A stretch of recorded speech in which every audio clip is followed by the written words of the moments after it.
for the national title. So you got that. All right. Your boy Swanny. Listen.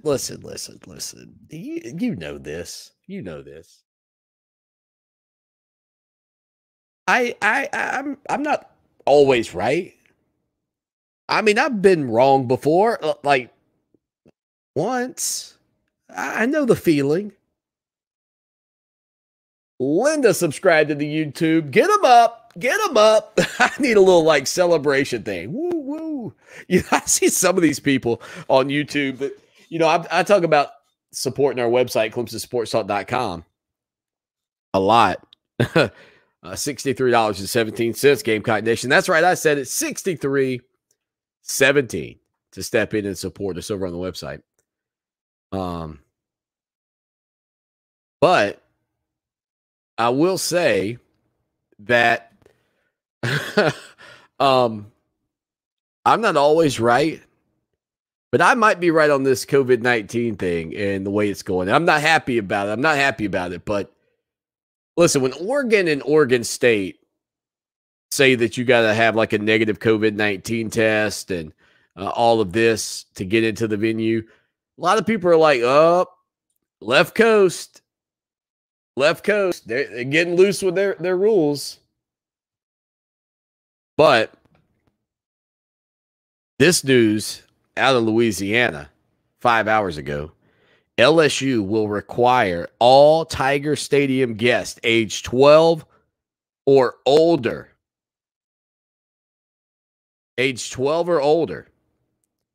to provide proof of vaccination or a negative COVID-19 PCR test taken within 72 hours prior to entry. Forget you, pal. Thanks for nothing. That's what they're doing at LSU in the official release that came out earlier today. LSU Athletics will continue to update fans on the season's procedures, including game day pre-screening options to expedite entry, further masking requirements, pop-up vaccination events, FAQs, and more as they are finalized. The first update will be posted on Friday, August the 27th. So again, I don't know what it'll look like at Clemson at this point. We haven't heard anything. We did hear about the changes at Georgia for the Georgia-Clemson game in Charlotte. Certainly continuing to see some of the trends with the COVID-19 stuff, especially among the unvaccinated right now. It is pretty rough.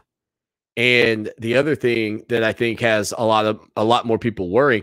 Remember at the beginning of all this, there came this moment where a lot of people would post like, does anybody know anybody with COVID-19? And I mean, I can tell you right now, I know one in their 30s fighting for his life, and it's a tough fight. I know another who is also in a bad situation at this point. And these are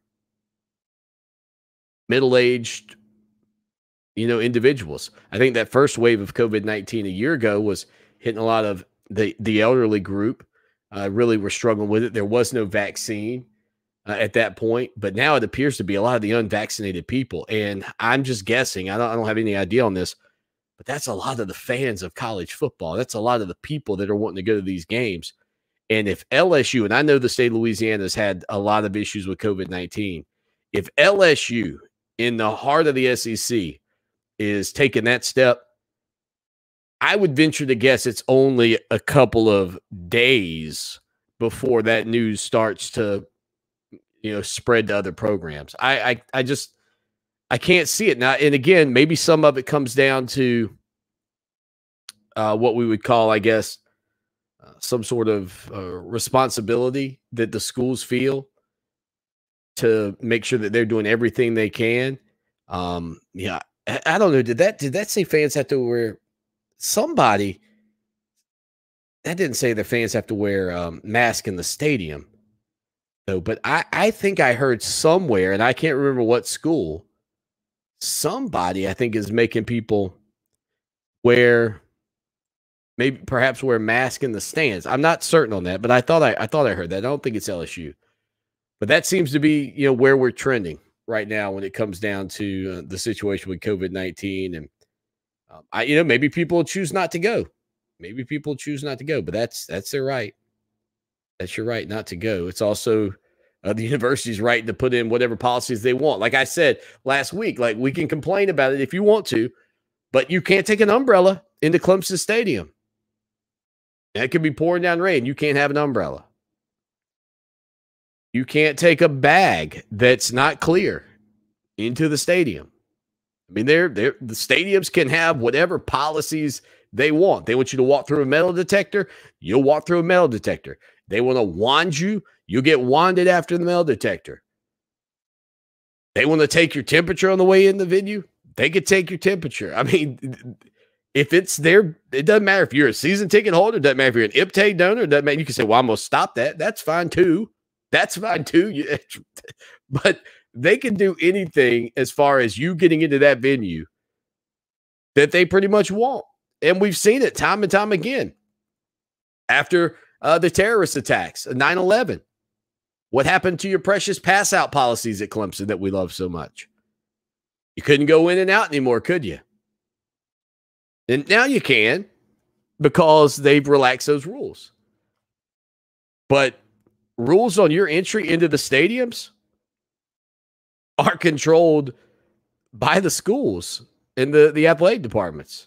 And there is not a penny you can pay that can change that. Whatever decision they make is what you're going to have to deal with. That's the truth about it. That's the facts. Trust your old Uncle Swanny on that one. Hour number 2, Mike Yuva joins the program. Stay with us. Clemson Sports Talk with Lawton Swan on Columbia's home for sports. Fox Sports Radio 1400.